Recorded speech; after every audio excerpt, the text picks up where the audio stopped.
انداز دیکھیے، ارشاد فرمایا والعصر، رب فرماتا ہے مجھے زمانے کی قسم ہو۔ اللہ کو بھی قسم اٹھانے کی ضرورت ہے، مالک کریم کو بھی کیا حاجت ہے کہ وہ قسم اٹھائے، لیکن تاکید کر کے بات ذہن میں اتارنے کے لیے۔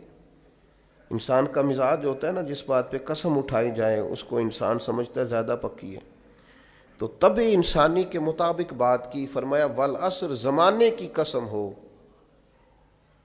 انسان کو پیدا کرنے والا رب قسم اٹھا کے انسان کی ایک بات کرتا ہے،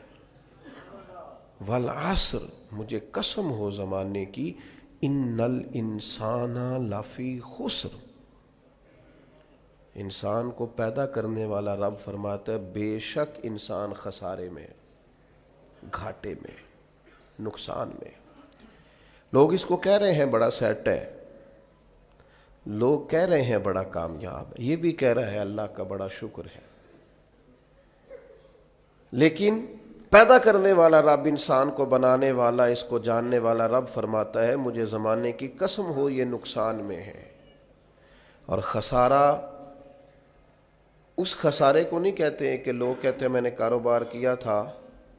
تو نفع نہیں ہوا، نقصان ہوا۔ خسارہ اس خسارے کو کہتے ہیں جو اصل مال بھی ضائع ہو جائے، راس المال بھی ضائع ہو جائے تو کہتے ہیں خسارہ ہوا ہے، یعنی اس کے پاس جو تھا اس میں بھی یہ خسارے میں، کہ یا اللہ سارے خسارے میں ہے؟ فرمایا نہیں، الا الذین آمنوا، جن میں 4 صفتیں پائی جائیں وہ نہیں خسارے میں۔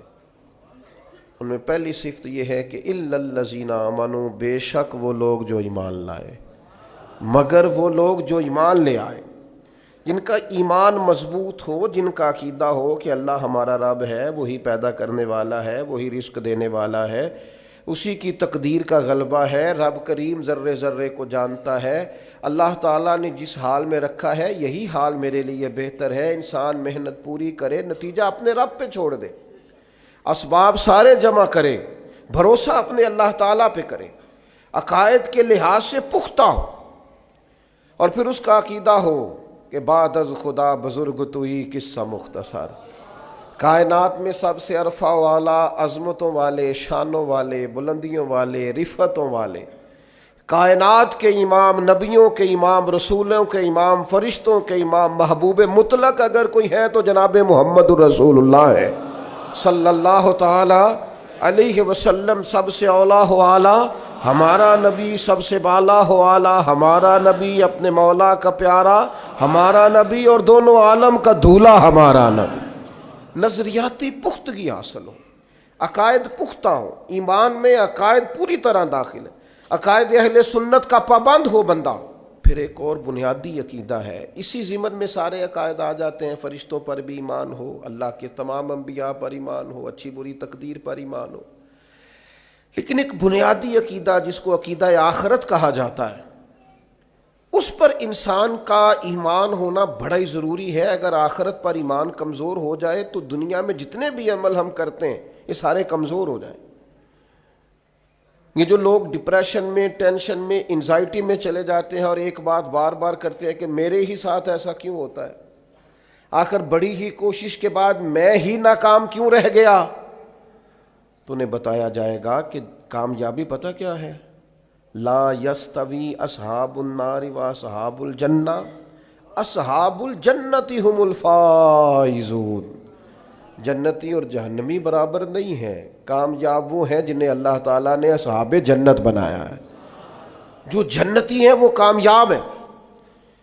جس کو اپنی آخرت کے تعلق سے اللہ تعالیٰ نے فکر سلیم دی ہے، راہ ہدایت دی ہے، اعمال حسنہ پر استقامت دی، اور وہ سمجھتا ہے کہ میں محنت اپنی آخرت کو ٹھیک کرنے کے لیے کر رہا ہوں، جد و جہد میری اپنی قبر کے لیے، حشر کے لیے، آخرت کے لیے۔ آخرت پر جس بندے کی توجہ ہے وہ بندہ کامیاب ہے۔ اس لیے دنیا میں اگر دنیاوی طور پر کوئی ناکامی آ بھی جائے تو کوئی اتنی بڑی ناکامی نہیں ہے، اس لیے کہ اصل کامیابی آخرت کی کامیابی۔ تو عقائد مضبوط ہوں، اور پھر عقائد اہل سنت کی پابندی اس کے پاس موجود ہو، نہ رفض کی طرف اس کا رجحان ہو، نہ خارجیت کی طرف اس کا رجحان ہو، اس کے نظریات ستھرے ہوں، اجلے ہوں، خوبصورت ہوں،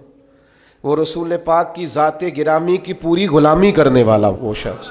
تو اس کے نظریات اعلیٰ ہوں۔ تو فرمایا کہ انسان خسارے میں ہے الا الذین آمنوا، مگر وہ لوگ جو ایمان لائے، وعملوا الصالحات، اور جنہوں نے نیک اعمال کیا۔ اور یہاں بات ختم نہیں ہوئی، دو صفتیں اور بھی پیدا کریں۔ یہ دو باتیں ان کی اپنی ذات تک تھیں، آمنوا وعملوا الصالحات، یہ دو باتیں ان کے اپنے لیے تھیں۔ اب وہ سوسائٹی کو کیا دیں؟ دو کام معاشرے کے لیے بھی کریں، وتواصوا بالحق، حق بات کی نصیحت کریں وہ معاشرے میں، خیر کی بات کی نصیحت کریں، وائرل باتیں نہ کریں کہ آج کل یہ موضوع چل رہا ہے تو ذرا میں اس پر بولوں گا تو کچھ ویوز میرے بھی بڑھ جائیں گے، وائرل باتیں نہیں کریں وہ، وتواصوا بالحق، وہ حق بات کی نصیحت کریں، کلمہ حق کہیں اور حکمت کے ساتھ کہیں، ادعو الی سبیل ربک بالحکمہ، دانائی کے ساتھ کہیں، لوگوں کو سمجھانے کی نیت سے کہیں، کلمہ حق ان کی زبان پر آئے۔ اور میرے نبی پاک علیہ السلام نے فرمایا سب سے افضل جہاد ظالم بادشاہ کے سامنے کلمہ حق کہنا ہے۔ آپ حق کے ساتھ کھڑے ہوں، پھر آپ لوگوں کو امر بالمعروف کریں، پھر نہی عن المنکر کہیں،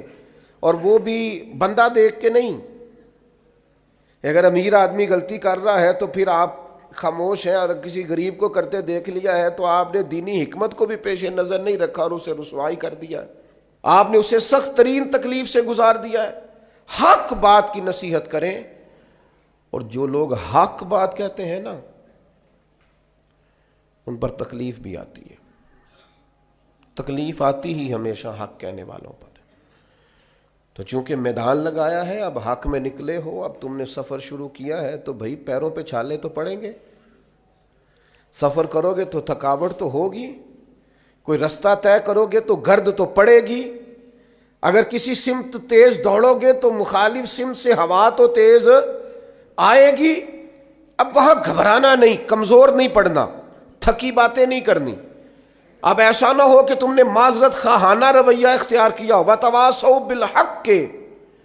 وتواصوا بالصبر،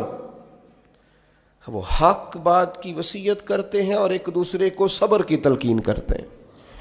چار صفات پیدا کریں تو خسارے سے بچ سکتے ہیں۔